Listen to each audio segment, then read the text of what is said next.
Bom dia, matriarcado. Vamos pensar o tarô da semana juntos. Esperar a galera chegar porque eu não avisei ninguém, eu apenas entrei. Apenas adentrei o recinto.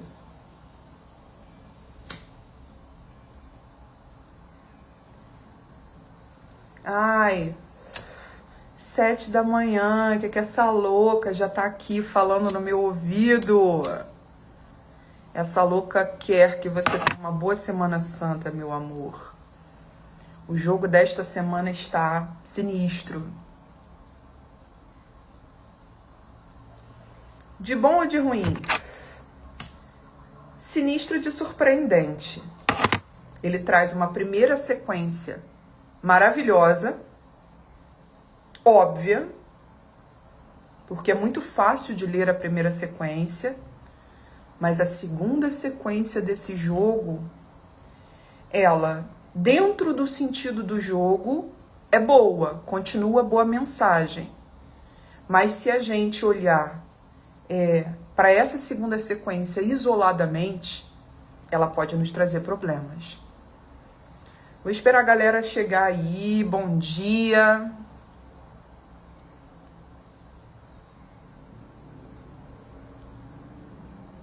Já estão fazendo contato com alguma carta da semana? As cartas que mais vão nos bagunçar essa semana são as duas últimas. As duas últimas são as problemáticas. O resto do jogo é ótimo, é maravilhoso. Mas se a gente seguir o sentido do jogo de impor limites a essas duas cartas problemáticas, tá? Obrigada, Nana. 7 horas da manhã, essa mulher já deslumbrante. Cara, esse cabelo não viu um pente hoje. Então, muito obrigada pelo seu elogio. Eu tô acordada desde 4 e pouca. Aí é isso. Madruguei e visto a dona de casa, né? Quando eu madrugo, geralmente eu madrugo por causa dos gatos. Visto a dona de casa e já joguei um reboco nas olheiras e tô aqui. Eu só pinto as olheiras e só pinto os olhos e a boca. Aqui não tem nada, ó. Não passo esse reboco todo, não.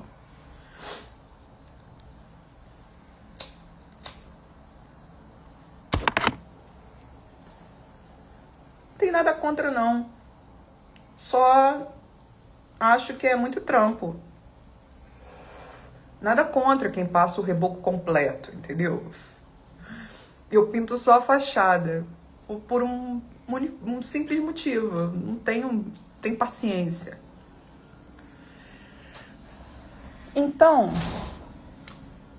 primeira sequência do jogo. Se você ainda não escolheu a sua carta, vai lá na hora da cisma, na publicação, escolha a sua carta e volta aqui que vai dar tempo de eu te dizer qual é, tá? Não precisa nem ler lá, vem direto aqui. Depois, se você precisar, você volta lá naquele texto.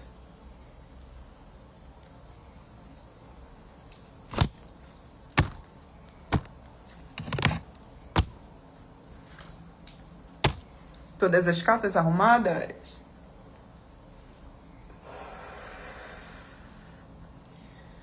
Galera, semana é de quê?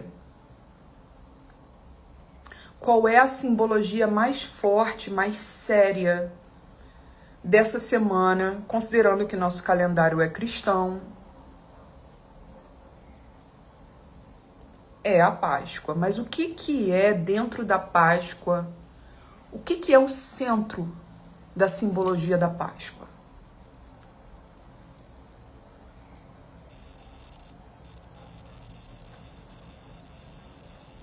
Pessoal, o que é o centro da simbologia da Páscoa pra gente? Eu não sou cristã, mas a Páscoa me atravessou. Na verdade, até na Quaresma, eu passei por um jejum forçado. Vivi um processo de purificação e me veio a inspiração para escrever as meditações de Quaresma da semana passada. Agora, a gente está na boca do renascimento. A gente está coroando na xoxota da deusa, tá? Então esse jogo, ele vai apontar os temas do nosso renascimento, porque é um jogo de interesse coletivo. Então, quando eu vou jogar e faço meu ritual, a intenção é captar, é bater uma fotografia ou um álbum de fotografias do que pode ser a nossa semana. Quais padrões de acontecimentos trazidos por essas cartas conversam com a gente. Eu não tenho como fazer uma leitura diferente de que esse é um jogo de Páscoa, mas não só por causa da Páscoa, mas porque de cara a gente tem uma imagem de ressurreição. Esse é o centro da simbologia de Páscoa. Morte e renascimento. A afirmação de que existe vida além da vida. E aí isso não precisa significar reencarnação. Isso pode significar simplesmente você prestar mais atenção no espiritual, lembrar que a gente não é só matéria. Lembrar que a gente também é espírito.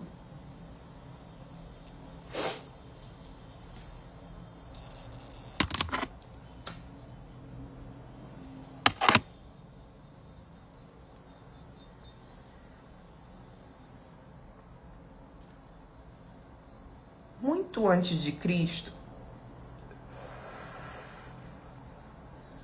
em diversas culturas, a gente tem o Instituto da Ressurreição.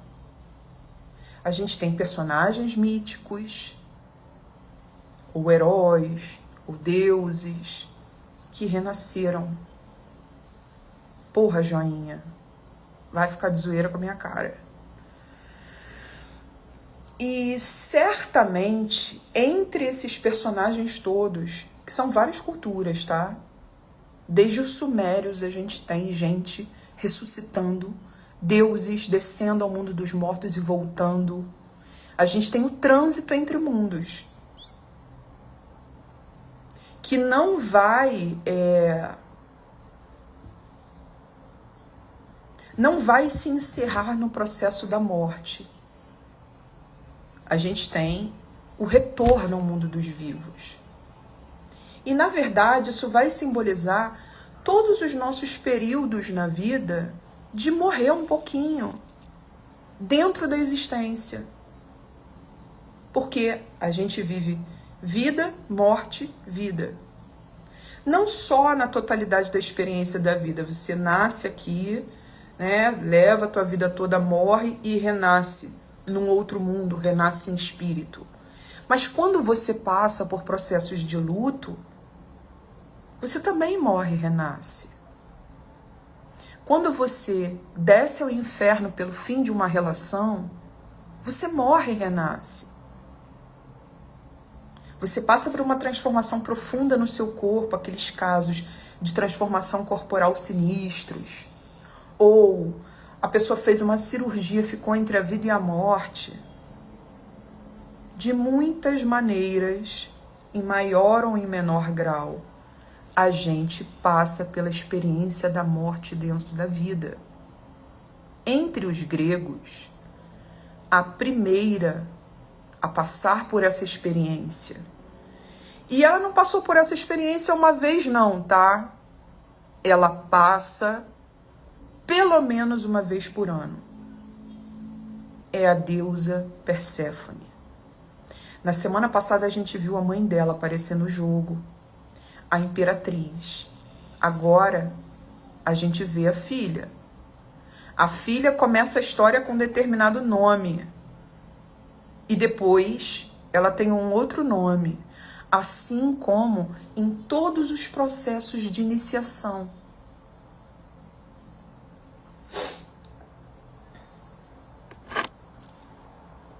Vocês viram a Maíra Freitas?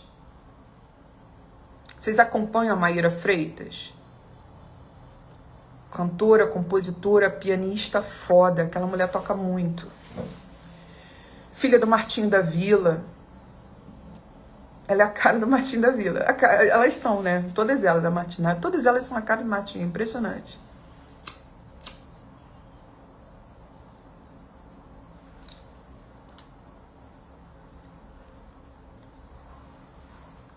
Maíra Freitas mudou de nome nas redes sociais. E estava numa luta para colocar até no Spotify o novo nome dela. Qual é o nome novo dela? Ifatoki. Ela recebeu esse nome porque passou por uma iniciação em Ifá. Então recebeu o nome iniciático dela. E todas as tradições que envolvem iniciações como mergulhos nas sombras e retorno à luz, envolvem nomes iniciáticos. No candomblé, a gente vai para o roncó. Roncó é a entrada para a morte. Você deixa uma vida para trás e você renasce dentro do orixá. Você renasce no colo do orixá. O domínio, a compreensão desses mistérios de vida e morte, desses mistérios de luz e sombras, reside dentro do arcano da sacerdotisa, que é o sim da nossa semana. A sacerdotisa aqui não é uma simples iniciada, mas dentro de você ela vai ser. Porque é rumo ao que ela representa. Ela é a mais alta sacerdotisa. Ela é a maior sabedoria de polaridade feminina. Não é gênero, é polaridade, diferente. A maior iniciada nos mistérios da deusa em qualquer cultura. Porque até as culturas que não contemplam as deusas têm a memória da deusa. Você não consegue pensar um cristianismo sem a figura de Maria. Tem que honrar o materno. Tem que honrar a grande mãe. Porque no nosso corpo, no corpo da mulher, está toda a ciclicidade, a mesma ciclicidade que a gente reconhece na natureza. E é por isso que tantos povos representaram as idades da Mãe Terra, as estações do ano, na forma do ciclo de vida de uma mulher. Ela é jovenzinha, né, ali na flor da idade, fazendo contato com a sua fertilidade, ela é a primavera. Quando ela chega ao verão, ela é aquele mulherão estonteante, sexual, transante. Quando ela chega ao outono, ela é uma mãe. Ela tem frutos no colo. Ela deixa uma marca no mundo a partir dessa fertilidade. Ela nutre a própria terra que deu a ela vida. Quando ela chega ao inverno, ela é uma anciã. A terra se resseca. Mas também é possível colher os frutos de uma sabedoria de todo esse ciclo. Dentro da mitologia grega, a gente tem Coré. Coré é uma deusa que é filha de Deméter, mas que também representa menina. O seu nome significa menina. Pode ser Core também.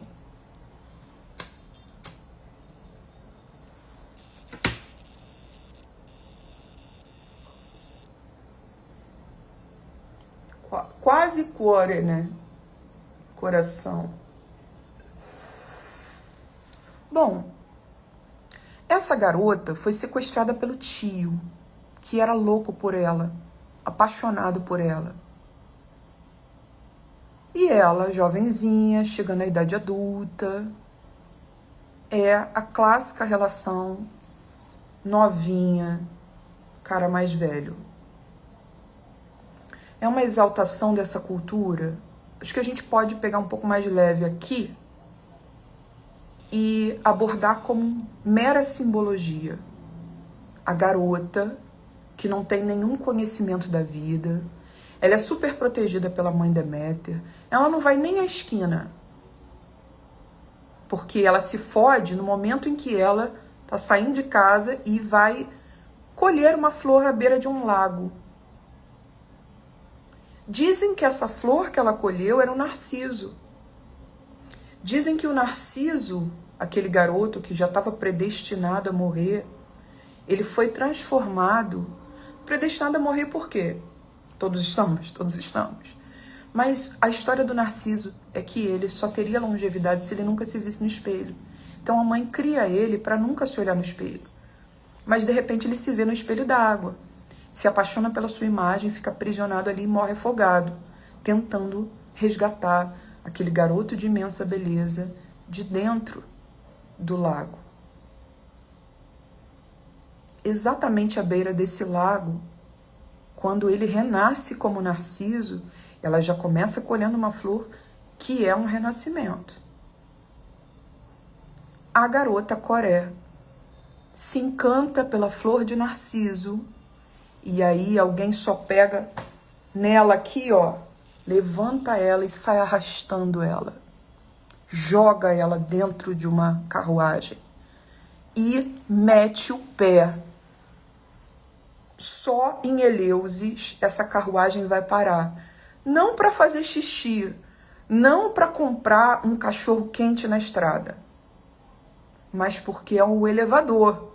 É o momento em que essa carruagem é tragada para dentro da terra. Um garoto testemunhou esse rapto. Esse garoto é o não do nosso jogo.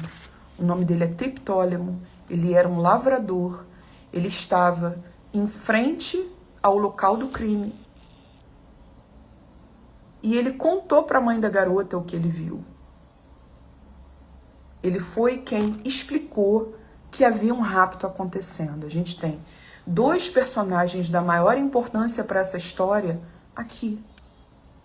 No sim e no não. Então, quando a deusa Deméter sai pelo mundo desesperada porque a filha dela desapareceu e não faz a menor ideia de para onde essa filha foi, porque é uma garota que nunca saiu de casa, era uma garota que ela criava de maneira super protegida, né? Defendendo a garota do mundo.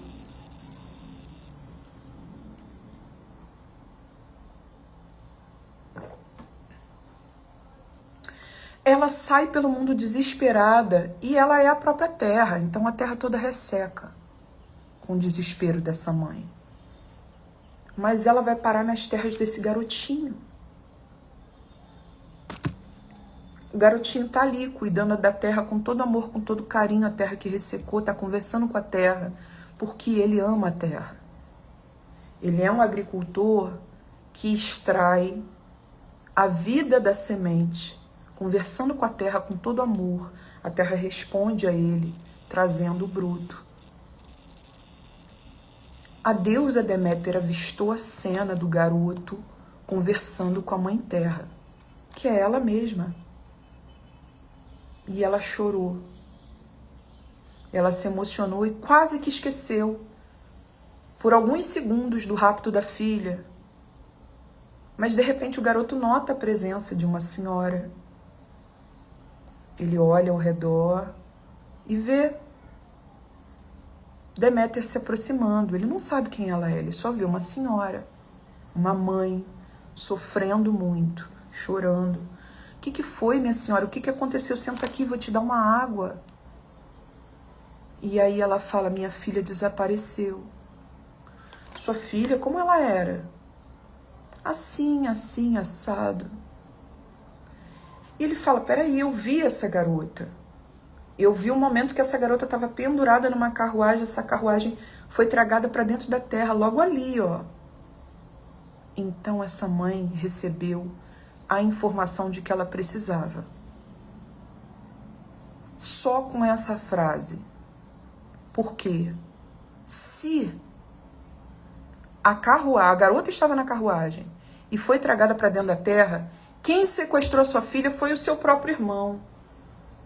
Foi o deus Hades, o dono do interior da terra. E aí fudeu. Porque se a garota não está nos domínios de Deméter, é preciso iniciar toda uma negociação com o poder do inframundo, com o reino do próprio irmão dela, do tio da garota, para devolver a menina para a luz.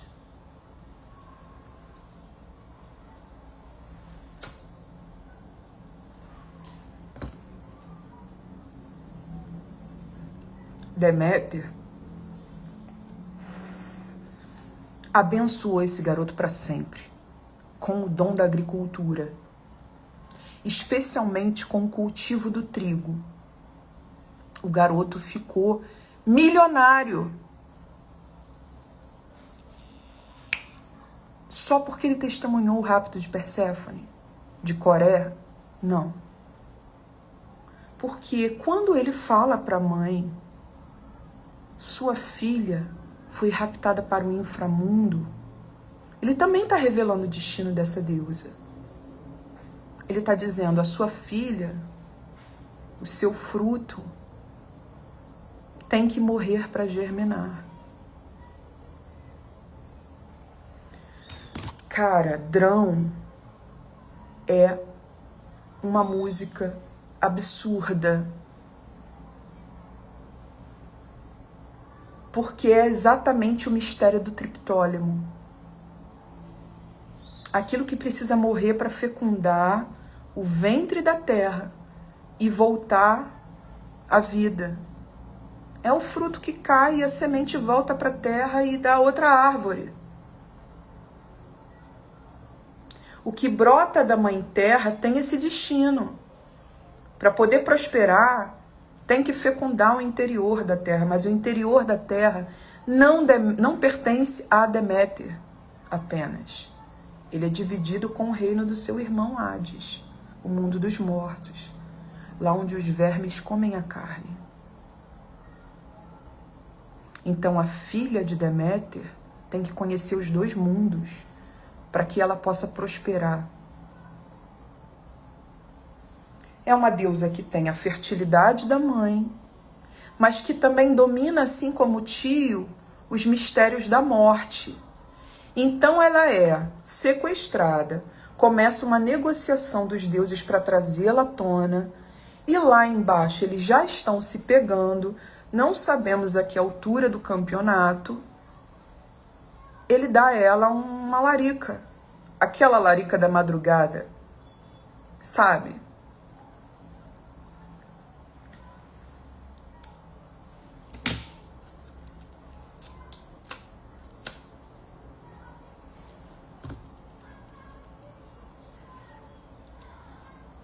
Juliana, acabei de ter uma epifania sobre isso, muito obrigada. Zara Guitana, lembrei de ti quando fui comprar flores do campo e do lado um buquê de gardênias. Ah, obrigada. O buquê, simbologia do Lenormand, baralho cigano. Obrigada pela mensagem. Bom, começa essa negociação entre os deuses e ele já tá lá, eles já estão se comendo, tá? Vamos olhar sem esse moralismo agora.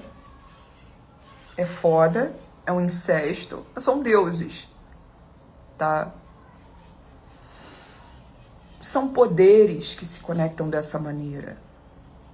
São poderes de criação do mundo, de destruição. Esse tio, depois, né, de estar ali no seu ninho de amor com a garota, que já é mulher, ele dá a ela a larica da madrugada. Ele fala, tem uma frutinha aqui que você vai gostar, que não tem lá no reino da sua mãe, que eu quero dar essa frutinha de presente para você, para essa frutinha ser sua. Você vai ser a dona dessa fruta no mundo. E aí ela fica Louca, né? Deixa eu ver. Ela é uma fruta que você abre por dentro e ela é cheia de rubis. Então ela experimentou, meu amor, a semente de romã. Só que tem mais um problema. Ninguém pode comer nada no inframundo. Ninguém pode comer nada no mundo dos mortos. Senão, não volta. Ela ficou maravilhada, como qualquer pessoa, né? Quando descobre que por trás dessa casca grossa do romã, por dentro, na verdade, tem aquelas sementinhas que parecem pedras preciosas. E ela comeu e comeu e comeu uma romã inteira. Aí, quando os deuses bateram lá para negociar o retorno da garota, vem cá, tu não vai devolver a garota para a mãe, não? É isso, é o traficante que sequestrou a novinha. E aí ele fala, ela quer ficar aqui. Porque ninguém pode comer nada aqui, ela comeu, ela não tá querendo voltar, não. Ela sabe que a lei dos dois mundos é essa. Nosso tratado internacional é esse. Se a garota comer alguma coisa aqui, qualquer um que tenha vindo do mundo dos vivos, de onde existe luz, não vai voltar. Então tem que rolar uma negociação um pouco diferente. É preciso envolver a vontade da menina, que não é mais uma menina, eles só vão... Ela não é mais uma garota, mas eles só descobrem quando ela sobe. Que ela volta gótica suave. Ela voltou, desceu Sandy e voltou Beyoncé, voltou Rihanna. Porra.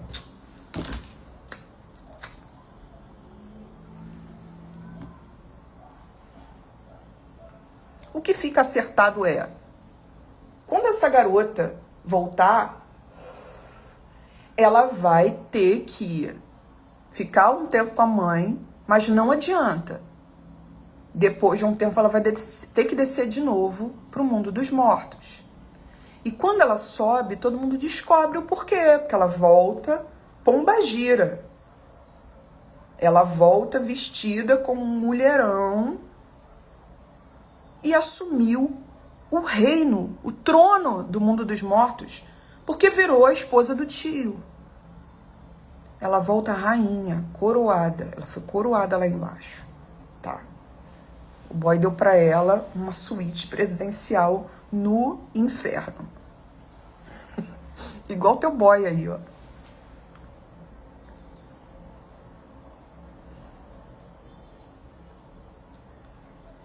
Mas quando ela volta, mesmo estando tão diferente, a mãe fica tão feliz, mas tão feliz, que a terra inteira volta a florescer. A terra que estava ressecada no desespero, no sofrimento daquela mãe, volta a ter vida. Que simbiose do caralho. Quem é a Perséfone? A Perséfone, então, é o nome dessa garota que volta. Da garota iniciada. Da mulher iniciada em si mesma.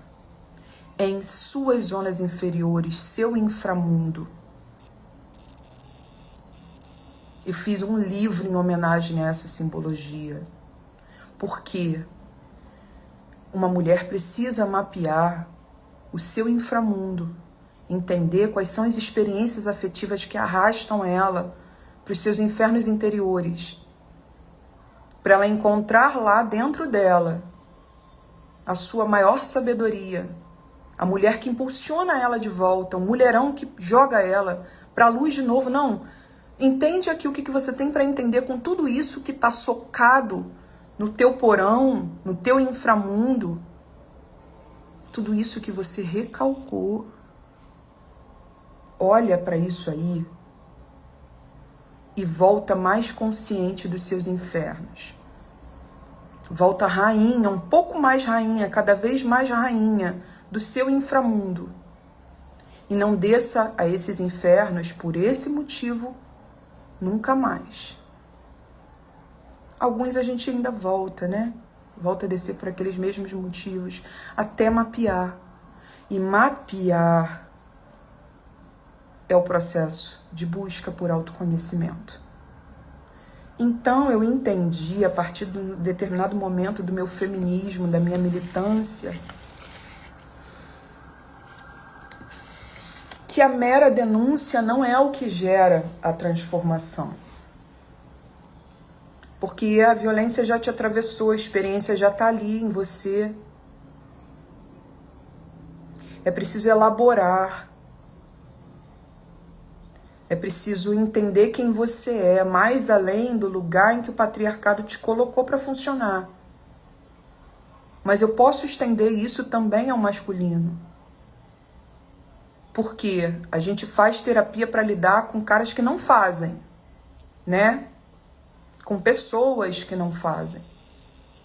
Tá na hora de equilibrar essa balança. Para os homens que estão me ouvindo, já é um grande passo você estar aqui ouvindo uma mulher. Ouvindo uma mulher que escreve sobre a autonomia das mulheres e que aborda os oráculos por uma perspectiva de fortalecimento do feminino. Agora, vira a tua chave, cara. A chave que você pode virar para esse mundo ser menos escroto. Para todo mundo. Mas principalmente para as partes mais fodidas, que são as mulheres e as crianças. Mulheres e crianças estão aqui, ó, de cara, no nosso jogo. A gente precisa da simbologia da Coré que vira Perséfone. A menina tem que virar mulherão. A gente perde um pouco a inocência quando esse jogo aqui fala, traz de cara uma sacerdotisa e nega um pajem.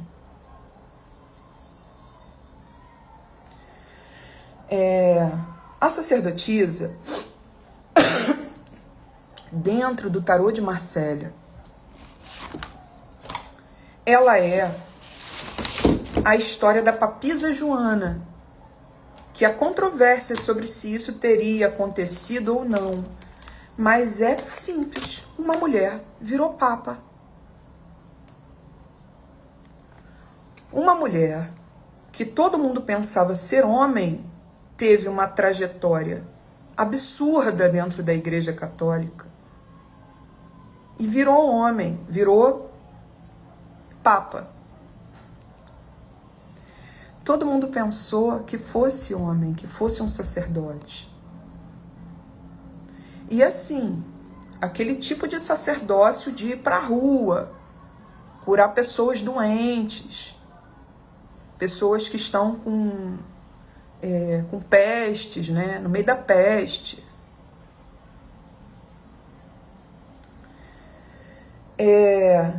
Essa garota se embrenhou na vida monástica porque era a possibilidade dela de ter um destino diferente, de sair de uma miséria e uma violência familiar.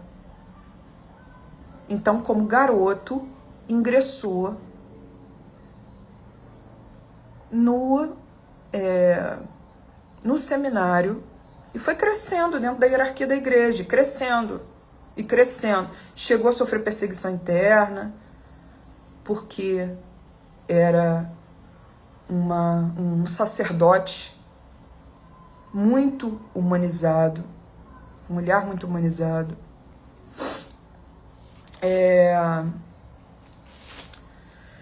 E aí, não apenas uma mulher chegou ao mais alto cargo da Igreja Católica, né, a chefe de Estado dentro da Igreja Católica, que é o Papa, mas essa mulher se relacionou lá dentro. Deu-lhe a buceta lá dentro. Pra caramba. Engravidou.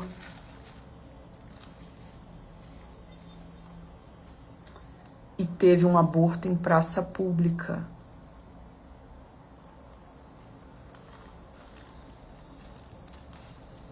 essa é uma história que é um debate se isso teria realmente ocorrido ou não. Uma figura mítica, uma heroína, como tantos que a gente não sabe se realmente existiram ou não, até que ponto existiram ou não, até que ponto a história de Orfeu é verdadeira.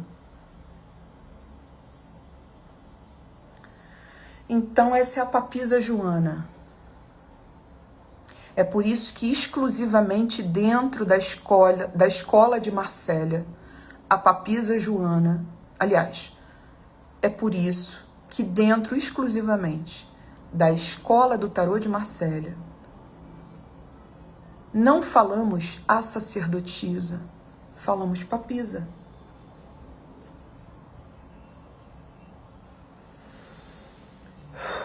Ela é a mulher que chega ao mais alto cargo dentro de um caminho de conhecimento, de sabedoria, que é exclusivo para os homens. Ela vai lá e toma o poder. É aquela que toma o poder feminino de volta. E ela vive dentro de todo mundo, de homens e de mulheres. Porque também quando um homem está indo lá quebrar essa masculinidade que é imposta a ele, quando ele está se conectando com o feminino da família dele, quando ele tem uma filha, quer ser um grande pai, um grande educador para essa filha, ele também está tomando o poder de volta para o feminino. Ele está contribuindo para os abusos de poder masculinos cessarem.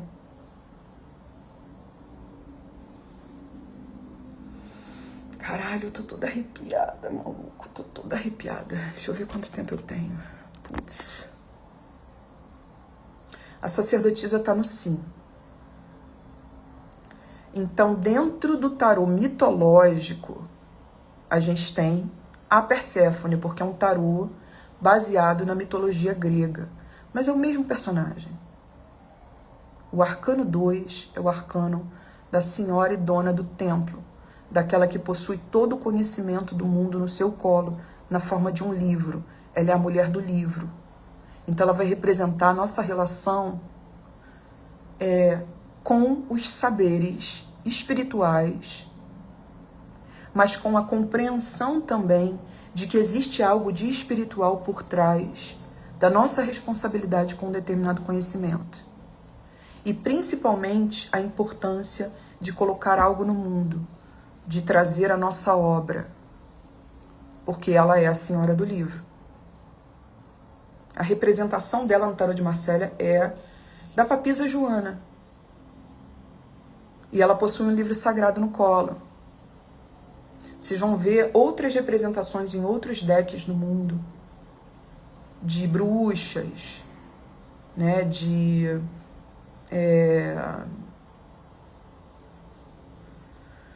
mulheres com educadoras. Porque é isso, essa figura de autoridade, que não é de um lugar sexualizado do feminino, é completamente imune, né? Mas, aos poucos, conforme outros decks foram surgindo, elementos que reconhecem a sexualidade, a fertilidade, a vida dentro da figura da sacerdotisa, como aquele ventre escuro que vai receber o fruto que vai torná-la a imperatriz. Também são representações possíveis. Essas representações foram crescendo. Eu, particularmente, vejo o arcano da sacerdotisa muito como a figura da pombagira, porque ela é o trânsito luz e sombras. Ela é aquela que nos tira dos abismos interiores, dos infernos interiores, e nos devolve a luz. Vou ter que botar o carregador aqui. Mas para botar o carregador eu tenho que trazer o meu suporte de celular, que é uma caixa de fósforo. Que eu não sei onde tá, porque eu não estava preparada. Achei. Estava preparada, sim. Às vezes a gente acha que não tá, mas tá. Essa semana eu ganhei um presente que a minha mestra deixou pra mim. Meu tio me encontrou ontem e me deu.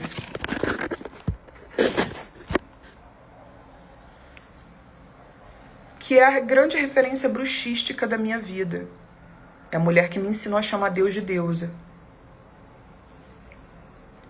Mesmo eu sendo candomblessista, de uma família, né, só de macumbeiro, me faltava, mesmo sendo filha de Iemanjá, iniciada para Iemanjá, me faltava essa intimidade de falar a Deus como deusa.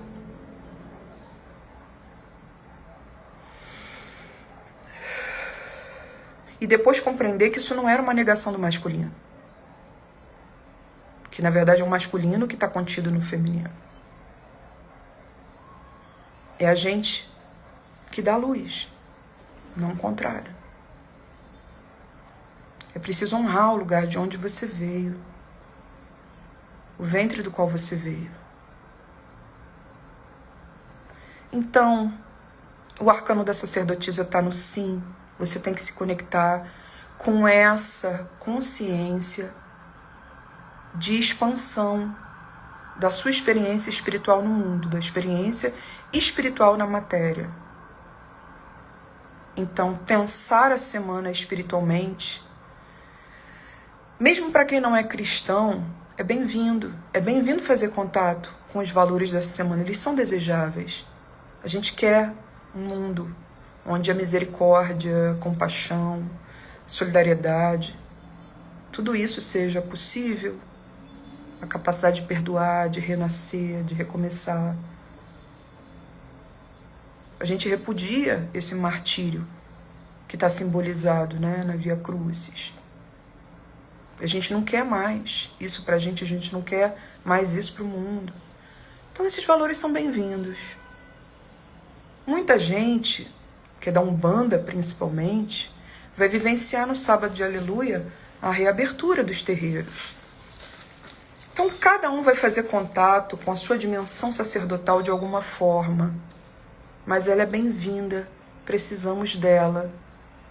Sabe por que a gente precisa dela?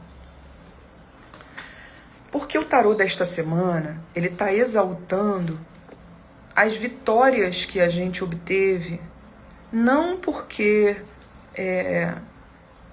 a família nos deu aquilo exclusivamente.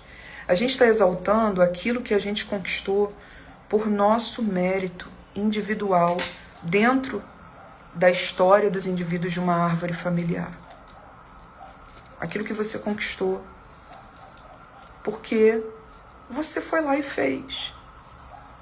Quem fala sobre isso é o porquê do jogo, que é o 6 de paus.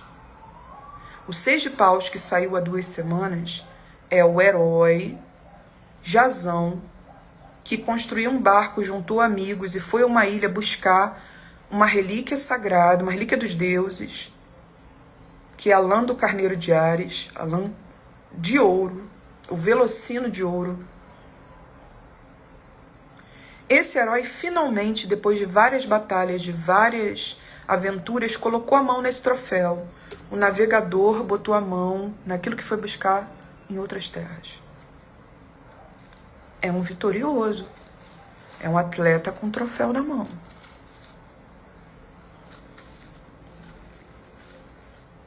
Será que o Diego Hipólito é que sai?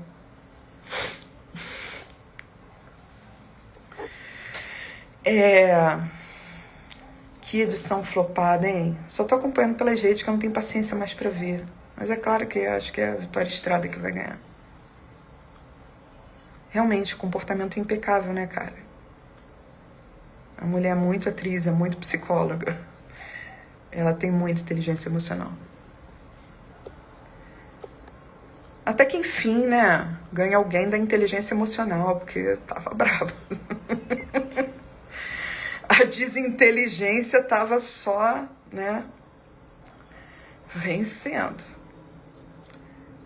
Mas aí quando é a inteligência emocional que ganha, quando é a comunicação não violenta, né, flopa. A galera não quer ver, porque a galera quer o barraco.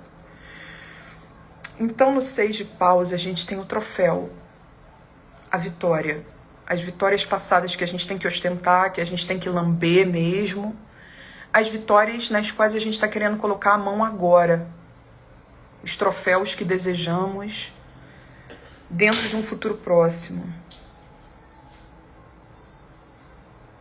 Por que a sacerdotisa está sendo afirmada junto com o vitorioso, mas a criança está sendo negada? Por quê? Para mim, esse jogo conversa com as pessoas que precisam passar por essa Páscoa enxergando quão vitoriosas elas são por terem vindo de uma infância, de uma adolescência, de uma construção sem determinados privilégios. Seja uma família bem pobre, uma família adoecida do ponto de vista da prosperidade, porque às vezes até tem dinheiro, mas é completamente adoecida nesse sentido. Famílias onde aconteceram roubos, onde aconteceu exploração patrimonial. As crianças marcadas pelo não acesso às riquezas às quais elas teriam direito. Por isso o pajem de ouro está no não. A criança rica está no não. Ou você não foi mesmo, você foi uma criança pobre e não foi uma criança rica, ou você foi uma criança rica, cercada de exemplos, de outras misérias dos seus. A criança que não tem tudo garantido ali do ponto de vista material, tá no não. Precisamos da sacerdotisa em nós, aquela força que segue em frente na vida, porque é uma força sagaz que já desceu ao inferno muitas vezes e que sabe que sobrevive. E precisamos da dimensão vitoriosa em você, aquela que foi lá por conta própria, moveu mundos e trouxe suas vitórias. São essas duas forças que estão sendo afirmadas. A sacerdotisa e o 6 de paus.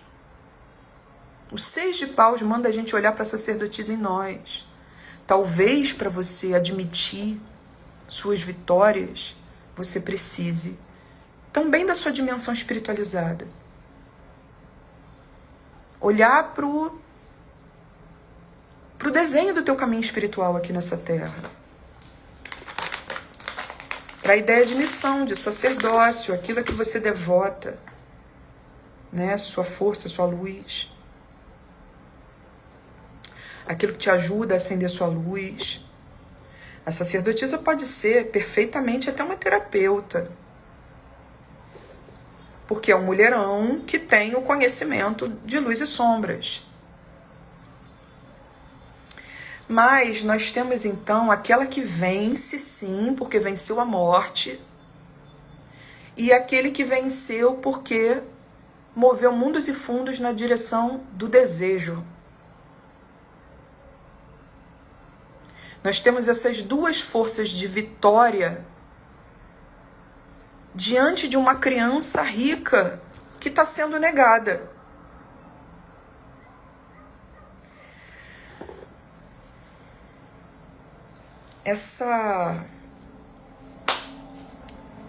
Não vou usar o adjetivo que eu quero usar. Virgínia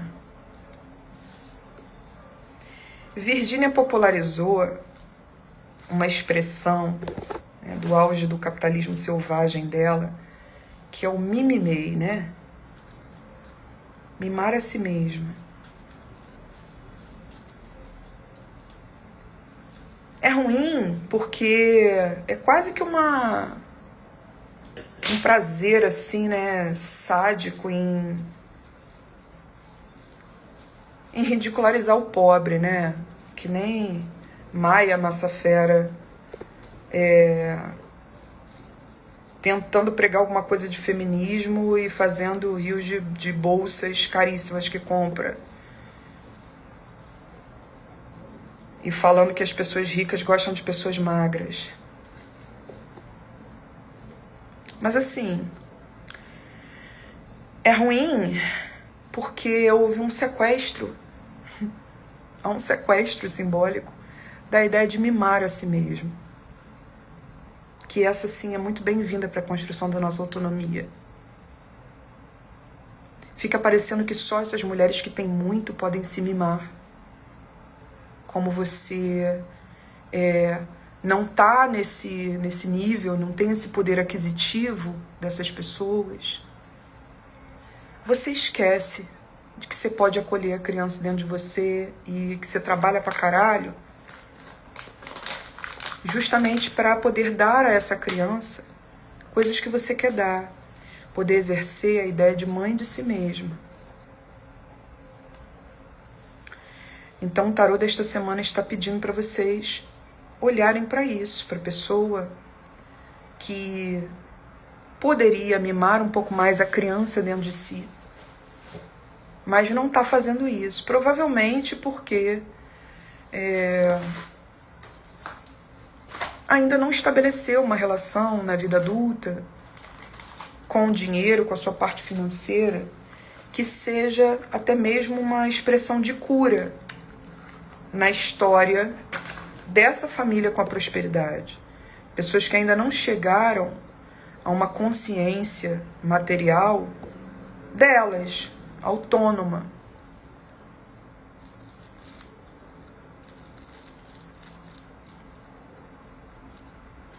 Tem um verbo em sueco, vê se a pronúncia óbvia, é correta, é unamig, mas sempre tem o sentido de nutrição emocional, exatamente é isso que você está falando.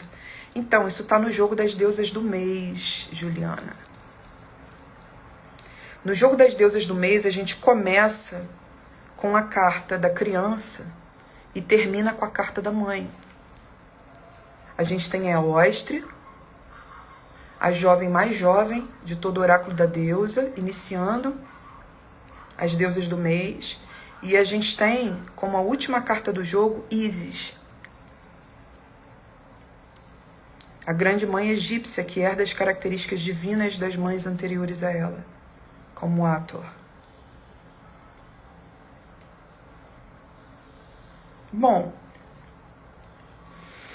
o jogo da base quer, portanto, que a gente traga a nossa força espiritual, nosso sacerdócio, o nosso conhecimento sobre uma determinada coisa, que a gente também amplie a nossa consciência sobre nós mesmos, sobre as nossas sombras, né? É uma carta muito terapeutizada, o arcano da sacerdotisa.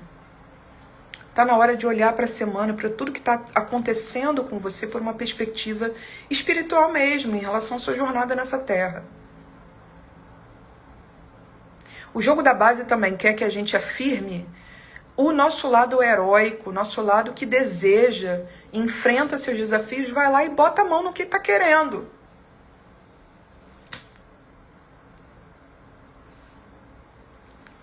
De repente, o que está faltando é só espiritualizar essas vitórias.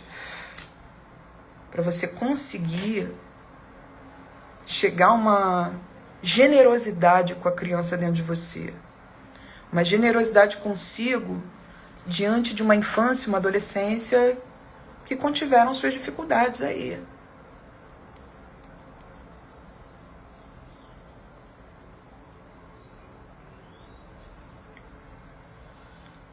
Ou é a criança em nós, que a gente tenta satisfazer também imediatamente, e não dentro de uma estratégia, que não está deixando a gente chegar a uma vida adulta na compreensão do dinheiro, entendeu? Chega a certas vitórias, mas esse descanso nunca chega.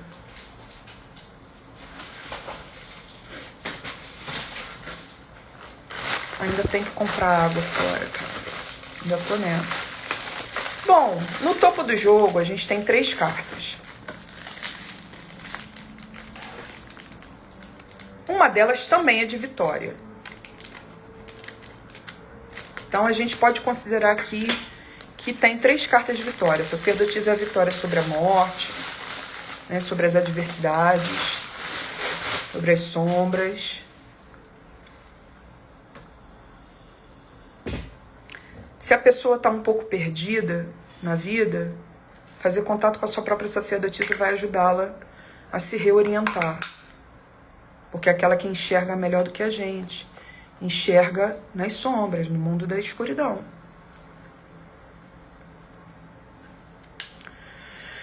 Então, a gente tem a sacerdotisa como uma expressão de vitória. A gente tem o 6 de paus como uma expressão de vitória, porque é o herói que ostenta seu troféu. E a imagem de vitória que a gente tem no jogo do topo é a do 10 de espadas, tá? Mas é uma vitória sofrida, sofridíssima. O 10 de espadas traz o herói Orestes, aquele que foi designado por Apolo a matar sua própria mãe, não de sacanagem, de putariazinha. Ele matou a própria mãe porque a mãe pertencia a uma dinastia de tiranos. E ele e as irmãs não foram contaminados por essa tirania. Então Deus Apolo designou ele como primogênito a matar sua própria mãe, que já havia matado o pai dele e tomado o poder como rainha, deu um golpe de estado.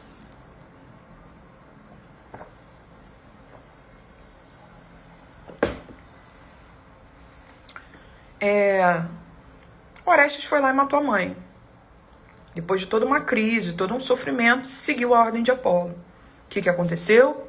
Entidades do submundo, 3 entidades que têm uma função de cobrança, uma função justiceira dentro da perspectiva do karma. Essas 3 entidades, que são as eríneas, vieram atormentá-lo. E elas perseguem uma pessoa por ela ter cometido algum crime familiar, mas também perseguem aqueles que não estão mudando a história da família.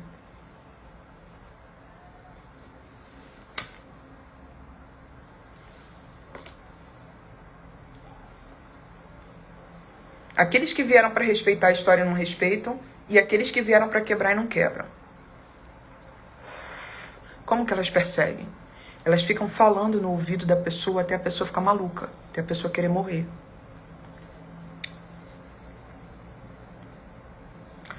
E elas começaram a fazer isso com Orestes porque ele matou a própria mãe. Elas não querem saber se o Orestes seguiu a ordem de Apolo. Elas querem infernizar o Orestes, cumprir a função delas de deusas. Então estava havendo um conflito entre deuses. Porque o deus Apolo deu essa ordem a Orestes, e uma ordem do próprio deus solar é uma ordem do tipo: você faz isso porque isso é fundamental para as suas vitórias, para a sua realização individual. Se você não fizer, tá fudido, não vai ser feliz. Então o dilema de Orestes é: eu mato minha mãe para que eu possa ser feliz?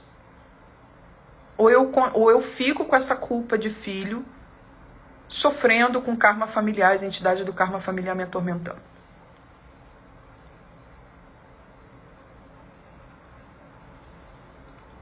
Porque elas atormentariam Orestes, ele matando a própria mãe, mas ele também não cumprindo o seu destino, seria em algum momento atormentado por elas.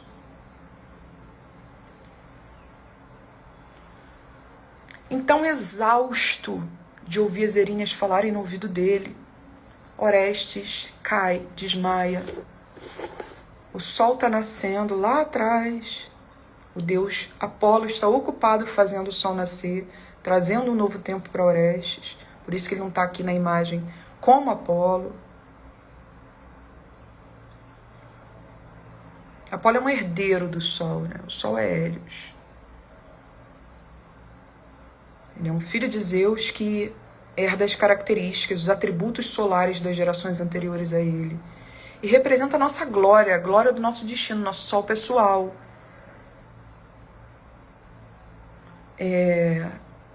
A manifestação da nossa vontade, a materialização do nosso propósito, do que a gente veio ser e fazer, do que é do nosso destino. O sol está nascendo para o Orestes. Mas ele não pode ver, ele não aguenta mais esse conflito, ele não aguenta mais sofrer por causa dessa história familiar. As Erinhas estão ali putas porque a deusa Atena chegou a estabelecer um julgamento. Ela estabeleceu um julgamento onde o voto dela tem mais peso. Entre os romanos ela é chamada de Minerva, portanto é o sentido do voto de Minerva. Ela é aquela que decide as disputas. Ela dá o voto definitivo, o voto que tem mais peso do que todos os outros.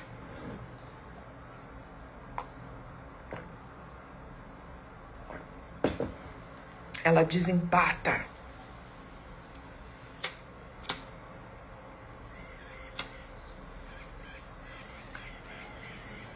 Com as Erinhas na acusação e Apolo na defesa, a deusa Atena resolveu inocentar Orestes. Orestes não tem culpa. Ele fez o que o sol dele mandou. O destino dele está cumprido. Agora ele tem o direito de viver esse destino. Ele não tem que continuar sofrendo eternamente por essa história. Então Orestes é aquele que ao final da sua jornada é apaziguado internamente por essa deusa, porque Atena quem é? É a deusa mais mental de todas, a senhora do pensamento. É como se uma história familiar já tivesse parado de fazer você sofrer. Você já está num outro nível. Você já não é mais isso. Você olha a sua família tendo chegado a um outro lugar dentro de você mesma. Falta você parar de sofrer por isso. Parar de sentir culpa, por exemplo. Porque você se realizou em determinados aspectos e pessoas da sua família não. Porque você está conseguindo construir uma relação saudável. Mas essa não é a sua referência de mãe, de pai.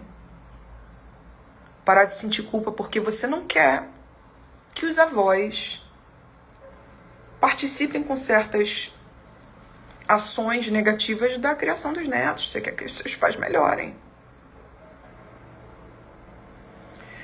Não é do ponto de vista de uma arrogância.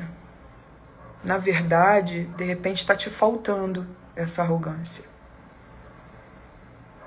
De repente está te faltando muita submissão. Aliás, está te sobrando muita submissão a essa história da qual você vem e falta aquele grau de ousadia, onde você para de sofrer por ela e finalmente se apropria da tua capacidade de criar e contar a sua história, que você assina, que a autoralidade é sua, seu livro, Arcano da Sacerdotisa. O 10 de espadas encerra sofrimentos. E ele está no topo do jogo, apontando para 2 cartas de intenso sofrimento. A música da abertura de Vale Tudo, por favor, maestro. Aí vocês botem aí, tá? No YouTube de vocês. Não me convidaram.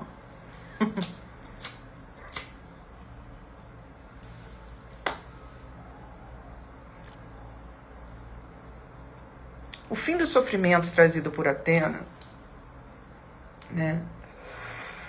O fim trazido por Atena para esse sofrimento de Orestes, ele se aplica a 2 cartas de pobreza dentro do jogo. Uma delas é uma pobreza afetiva e a outra é uma pobreza material. O 4 de copas é uma imagem onde a jornada de copas, a jornada da heroína de copas declina. Ela despenca em desconfiança que vai conduzir ao desamor.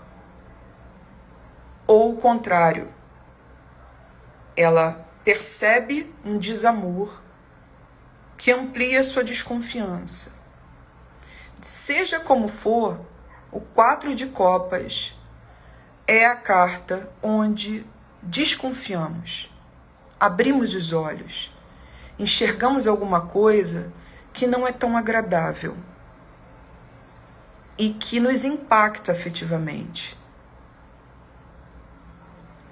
A gente tem 3 personagens na carta, mas é um 4. Então existe um personagem que está invisível. Se existe um personagem invisível, dentro de um tarô baseado na mitologia grega, só pode ser um deus. A heroína que atravessa a jornada do naipe de copas é a heroína Psique, aquela que se casou com o deus Eros, filho de Afrodite, sem poder ver o rosto dele. O destino dessa mortal era se casar com Deus. Então ela é entregue pelos pais em oferenda a esse Deus. Mas esse Deus que vem buscá-la, que está apaixonado por ela, não pode revelar sua verdadeira identidade. Porque Afrodite não pode saber que o próprio filho, em vez de flechar a garota e fazer ela se apaixonar por outro, porque ele é o cupido, né? Esse filho se apaixonou pela garota. Então, para não despertar a ira da mãe, ele tem uma relação com ela escondido.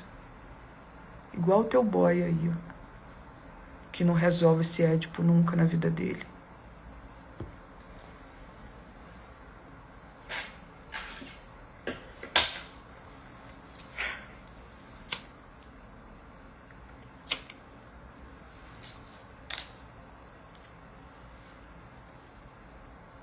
Como cutucar várias pessoas ao mesmo tempo. Momento de desilusão. Na verdade, o 4 de copas precede a desilusão. Algumas pessoas podem vivê-lo como um pós, porque afinal é uma abertura de olhos. Essa heroína está vivendo a vida dos sonhos. Ela está morando no Olimpo, num castelo. E esse castelo, deslumbrante, ainda é humilde, porque é o puxadinho do filho dentro do terreno da mãe. Eros não está livre de Afrodite. Ele é garoto. Ele mora com a mãe. Mas o terreno é tão grande, as instalações são tão amplas, que Afrodite não escuta a garota gemendo, que nem eu escuto meus vizinhos aqui essa noite. Foi foda essa noite, meu irmão. Qualquer dia eu vou gravar o áudio, mostrar aqui pra vocês. Aí, ó, galera. Ó, que insano. Como é que eu posso dormir assim? Cadê? Cadê o condomínio que não age?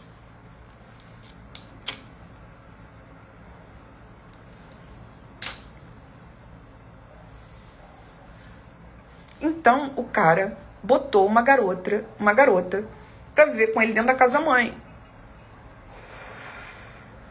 E o combinado com ela é: vou te fazer feliz, sou filho de Afrodite, me garanto, né? Sei fazer qualquer mulher pirar de prazer. Aquela pessoa que te manda, né?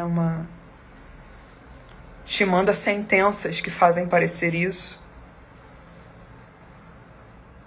Por mensagem. Aí quando tu vai conferir é foda. Mas no caso ele era bom mesmo. Ele é o filho do Eros. É o filho de Afrodite. É porque eu tô tentando ler vocês ao mesmo tempo que eu tô falando. Mas assim, ele e a garota estão se relacionando e a garota não pode ver o rosto dele, pra ela não saber desse enredo todo. Ela tá ali camuflada. Entendeu? Ela tá ali na moita. Portal MEI. Tem que me resolver com Portal MEI. Mandando meu e-mail pra mim. Então, um dia, sabe-se lá como, as irmãs foram até ela. Como que essas irmãs entraram no Olimpo? Não sei. Elas simplesmente chegaram lá e bateram na porta dela. E ela abre a porta e... Nossa, vocês aqui, que maravilhoso. Venham tomar um chá comigo. Olha onde eu tô morando. Vejam esse paraíso aqui. Avalon, de Santa Teresa.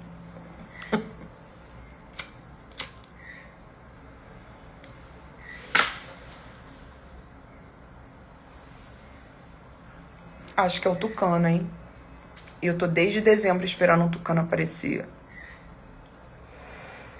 Aí teve gente que veio aqui jogar e viu o tucano na mata aqui em frente que eu não consegui fotografar. Simplesmente, numa manhã que eu amanheci sem luz aqui e o celular descarregado, o tucano ficou um tempão no galho mais alto da árvore mais em frente à minha casa, que é um abricó de macaco. Essa árvore é muito linda. E ela se refaz, né? Um ano inteiro, assim. O tucano ficou ali. De zoeira com a minha cara. Nunca mais apareceu. Desde esse dia. Então ela morava num paraíso. Só com uma condição. Ela tinha tudo. Ela tinha sexo, ela tinha comida do bom e do melhor. Ela tinha os melhores vinhos, ela tinha a melhor erva, ela tinha a melhor cama. Ela estava no céu. Mas ela não podia ver o rosto do filho da puta, do filho da deusa. As irmãs batem lá e veem que ela está vivendo dessa forma porque ela narra, ela conta. Essa carta faz a gente falar muito. Cuidado com isso. Mas as irmãs falam, opa, isso tá muito errado. Tu tá maluca? Tá dando pra um cara e não pode nem ver o rosto dele? Para de ser louca. Ela faz a Márcia, Sense Márcia com eles, com a irmã.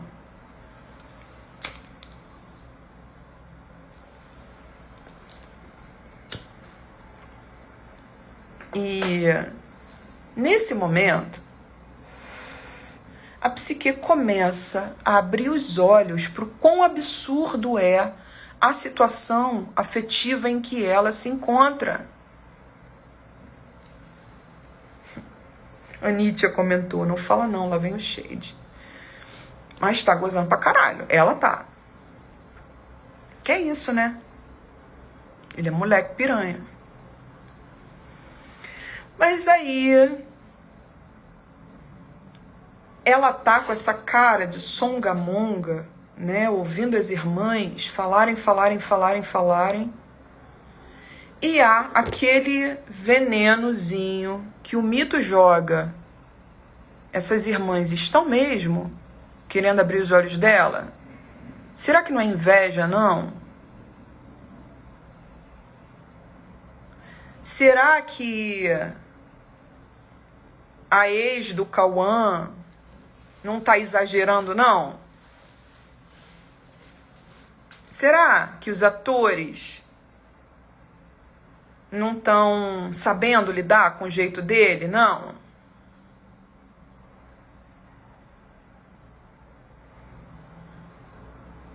Rola aquele veneno de ela tá certa ou ela entendeu tudo errado? Ela vinha entendendo tudo errado esse tempo todo. É uma desilusão.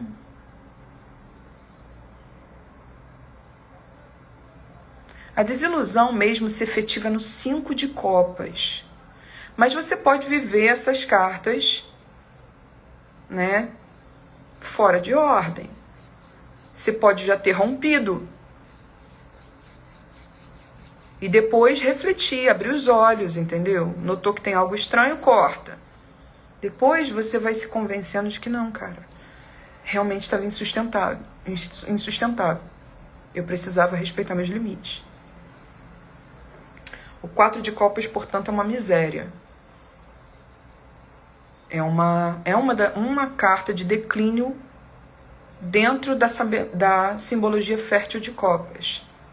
A heroína começa um ciclo de perdas aqui. Para nossa sorte, ela está do lado do 10 de espadas, que está apontando para o fim de um determinado sofrimento. Não queremos mais um determinado sofrimento. Para isso, é necessário abrir os olhos. Mulheres comentam coisas entre si para se ajudarem a enxergar mais.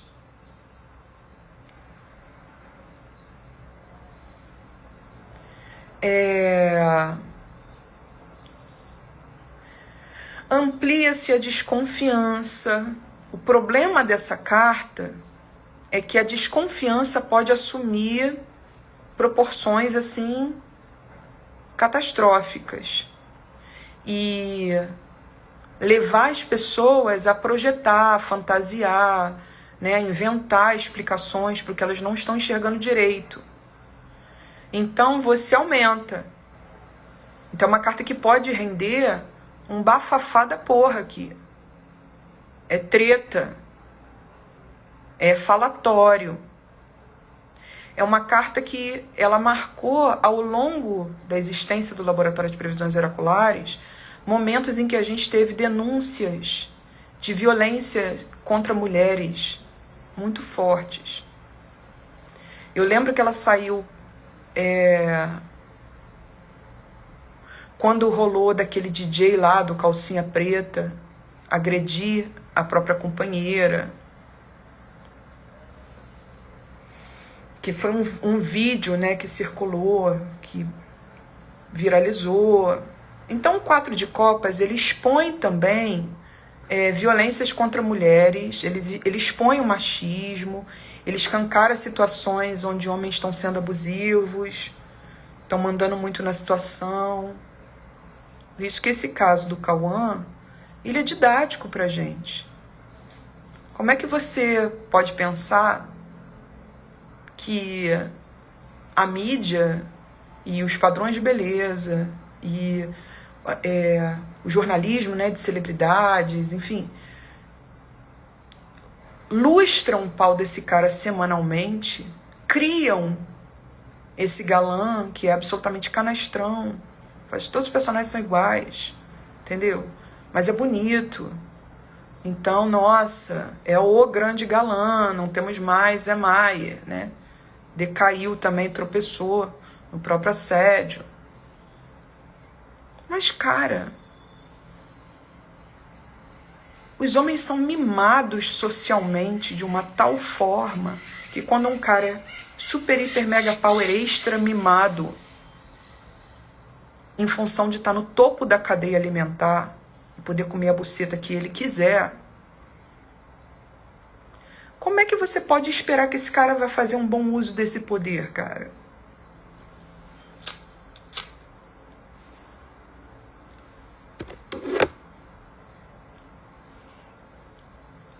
Como é que você vai esperar que seja uma pessoa super maneira, super legal? O cara ganha 22 milhões por ano em cima da tragédia das pessoas.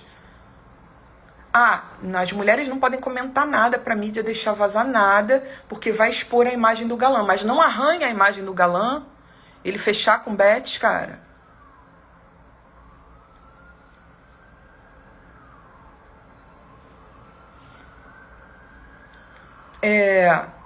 O advogado criminalista ex-PM que estourou recentemente violentando a mulher é aquele que fechava com o Pablo Marçal, não é? Então, na verdade, eu acho que a gente está vendo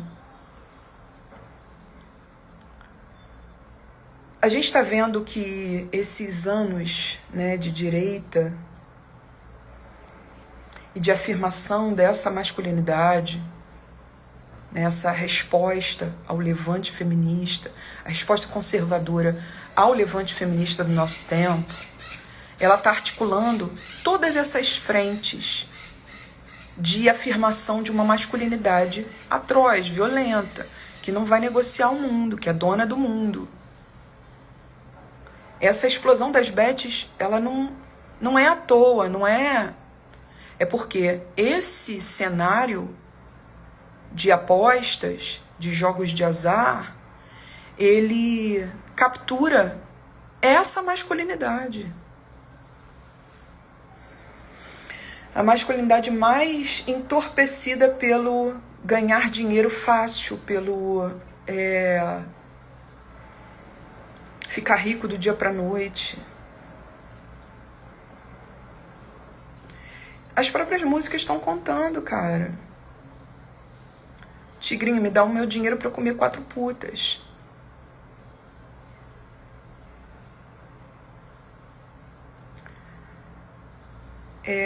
Essa explosão das cam girls, né, das meninas que se prostituem em plataformas de criação de conteúdo, também é a afirmação de lugares para as mulheres dentro da sociedade.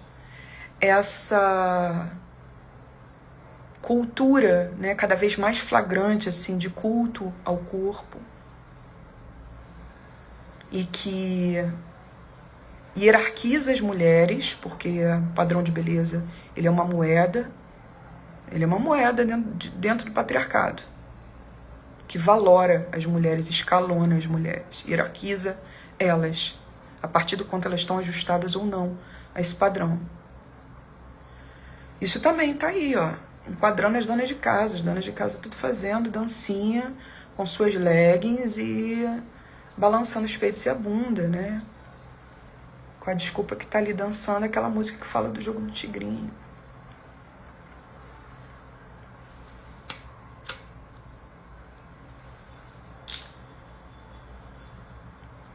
São atualizações que ocorrem de tempos em tempos dentro do capitalismo para as definições de masculinidade e feminilidade. Quando a gente fala disso, a esquerda vai chamar a gente de conservadoras. Porque fala qualquer coisa, só não mexe no meu pornô. Só não mexe nesse direito, né, a explorar um mundo sexualmente que foi entregue, por exemplo, nas mãos do Cauã. Toma aí, faz o que tu quiser. Só preserva a sua imagem de galã da Globo. Que nada é falado a respeito dele. Mas que como consegue abafar tudo e viver tão autocentrado, acha que fazer propaganda para jogos de azar não pegaria nada. Aí na primeira denúncia, a primeira treta que ele arruma com os colegas de trabalho, passei a gostar mais ainda da Bela Campos agora. A garota assumiu o papel dela de protagonista. Ela entendeu, tô na novela das 9, no papel mais importante, que foi da Glória Pires, na primeira versão da novela. Eu posso estar bem, eu posso estar mal, mas eu tô aqui, eu fui colocada aqui e vou honrar esse papel. Então ou eu tenho voz ou eu não tenho. E foi lá. Foi lá na cúpula da empresa falar do cara.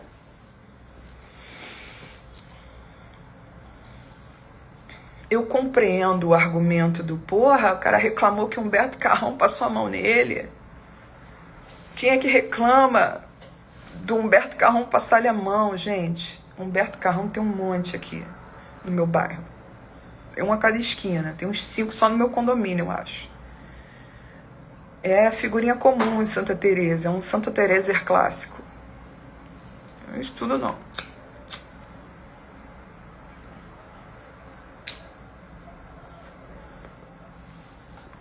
Mas é isso. A Bela Campos trouxe essa sacerdotisa, a mulher que afronta o patriarcado, que desagrada. Ela não desce ao submundo capturada e fica por si mesma. Ela vai lá e toma o poder do tio para ela. Uma outra leitura que eu gosto muito de Perséfone é essa. Do lado do 4 de copas, a gente tem o jogo do tigrinho, o 4 de ouros.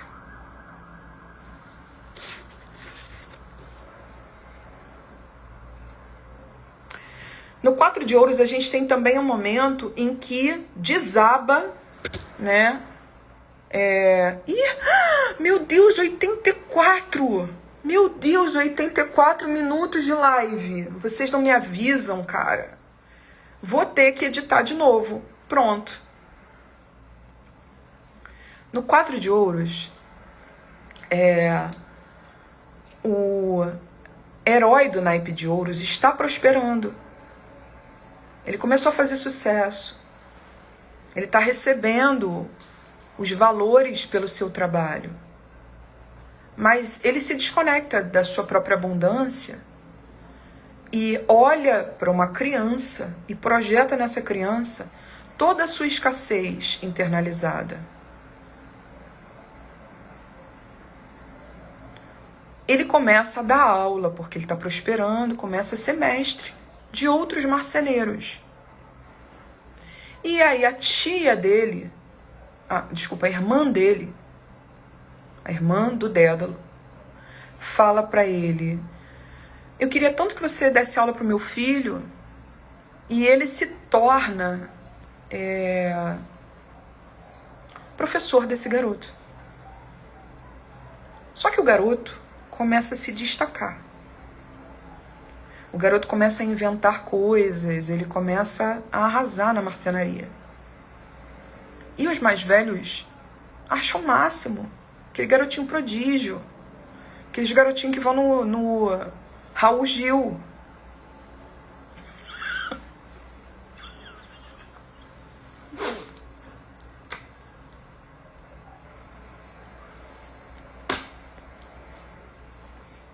Eu era muito obrigada a ver Raul Gil com a minha avó. Eu poder ficar com a minha avó ali, interagindo na sala, eu era obrigada a suportar o Raul Gil.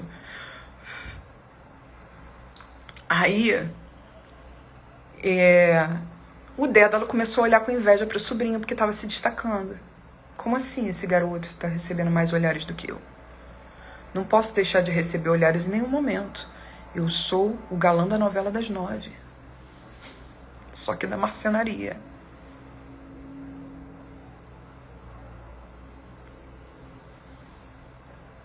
Então, ele vai lá e resolve, ele mata o garoto. Apenas mata o garoto. É o declínio desse herói, que ele vai perder tudo. Ele perdeu toda a vida que ele construiu até ali. Vai perder a confiança das pessoas, perder todo o dinheiro, perder todo o status, a família, tudo. Vai ser preso. Quando ele for solto, ele vai ficar em situação de rua. Só que a virada da prosperidade para a escassez interna, para você aprender com a escassez interna, é o 4 de ouros. É o momento que a gente se sente muito pobre, mas também situações do tipo: a pobreza dos outros fica escancarada. O 4 de copas é sobre desconfiança e o 4 de ouros é sobre inveja. Ele mata o sobrinho. O que é matar o sobrinho? É matar o fruto do irmão. Repudiar o fruto do irmão. É inveja.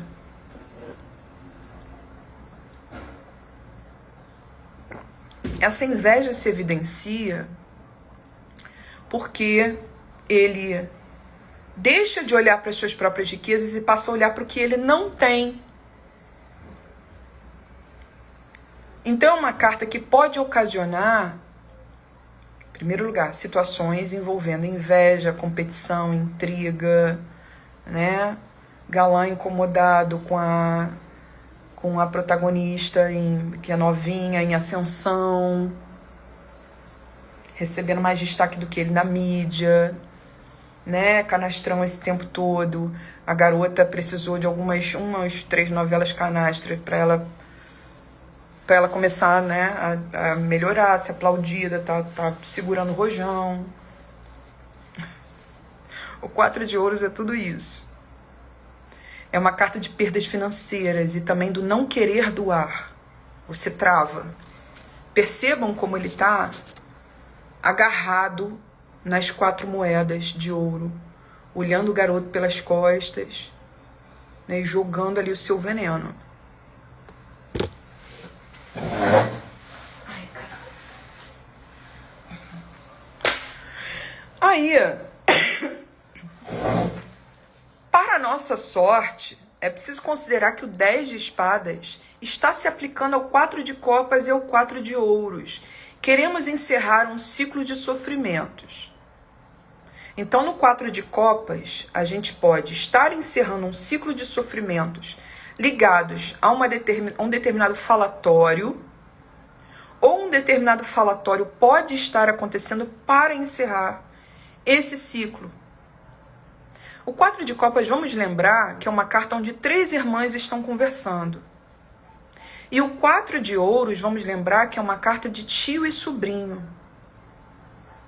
Nós temos 2 cartas aqui de dinâmicas familiares, e o 10 de espadas encerra karmas familiares, sobretudo. O sofrimento, o ressofrimento por coisas por novelas que continuam nos doendo. O 10 de espadas quer encerrar isso. Então ele vai se aplicar o 4 de copas e o 4 de ouros também como tretas familiares que estão se encerrando, ou que você corta, coloca elas no lugar delas e vai viver tua vida. Aí tem o 4 de ouros e o 10 de espadas se aplicando a ele também é o fim de uma determinada novela dolorosa, relacionada à inveja, ao apego, à dificuldade de doar, ao sentir-se muito pobre, à escassez internalizada, a conexões ruins entre pessoas mais velhas e pessoas mais jovens, ou entre tios e sobrinhos, mais especificamente.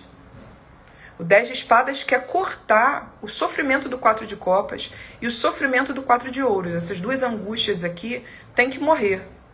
Tem que morrer porque a sacerdotisa em nós se levanta, nossa máxima sabedoria espiritual de caminhar nessa terra.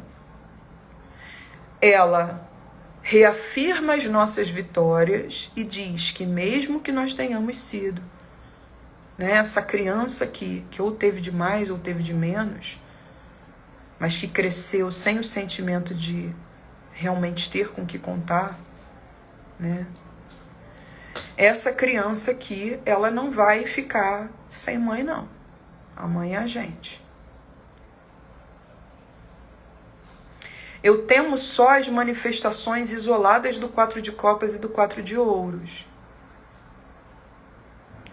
A manifestação isolada do 4 de copas é falatório mesmo, é intriga, é fofoca, é mulheres abrindo os olhos umas das outras, ou mulheres fofocando, exagerando, treta. Evitem discussões. Um amigo veio me falar uma coisa, porque eu botei lá nos stories algo assim: evite maledicências, né, essa semana, não sei o quê. Ele falou: pô, mas isso não é sempre, não? Sim, isso é sempre. Só que eu não tenho que repetir a mesma mensagem aqui essa semana. Nesta semana, aquilo que rolar em matéria de maledicência vai ter consequências muito sérias. Ou tem algo a nos ensinar a respeito disso.